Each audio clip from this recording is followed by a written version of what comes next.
Welcome back, everybody. Thank you for joining me here today so that we can discuss Fist Fight.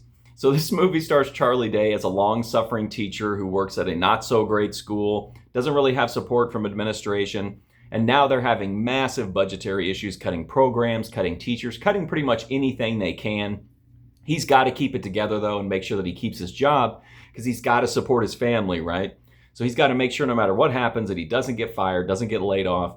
That creates a real stressful situation because one of his fellow teachers, played by Ice Cube, has a huge meltdown while Charlie Day is in the room, smashes up the room, goes after the student.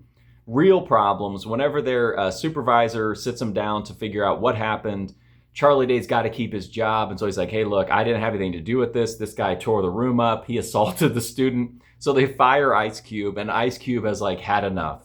You know what I mean? He's like, look, dude, no one's ever accountable for their actions, but you're going to be accountable. And he tells Charlie Day that they're going to have a fist fight after school. And that's the premise here of Fist Fight. So I think this movie is hilarious. I had a great time with it. I love the cast in this. You got Charlie Day and Ice Cube in super prominent roles. But then you also have Tracy Morgan, who's one of my favorites. You've got Christina Hendricks.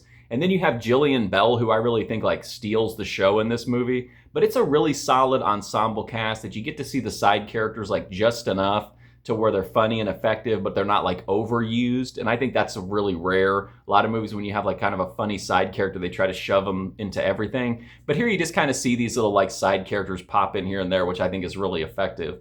The back and forth between Charlie Day and Ice Cube is great. Charlie Day is great playing this scared guy trying to figure out what he's going to do, getting into one mishap after another. This is slapstick, over the top, just ridiculous stuff. So obviously, it's not realistic. There's huge plot holes, but it's all in the pursuit of making you laugh, of entertaining you. And this kind of a movie, if you're a stickler for real details, you're probably not going to like this movie anyway. But I just thought it was a really funny ensemble piece. It had an enjoyable story and just had ridiculous moments, tons of laughs, tons of outlandish, out-of-pocket moments in this one, which I always appreciate. But I had a really good time with Fist Fight, and I definitely give it a thumbs up. But that's my review for Fist Fight. If you want to check out more, I've got a dedicated playlist right here on YouTube for movie reviews. Plus, I've got taste tests, live streams, everything you could think of. But thank you so much for watching this video. I do greatly appreciate it, and hopefully I'll see you soon.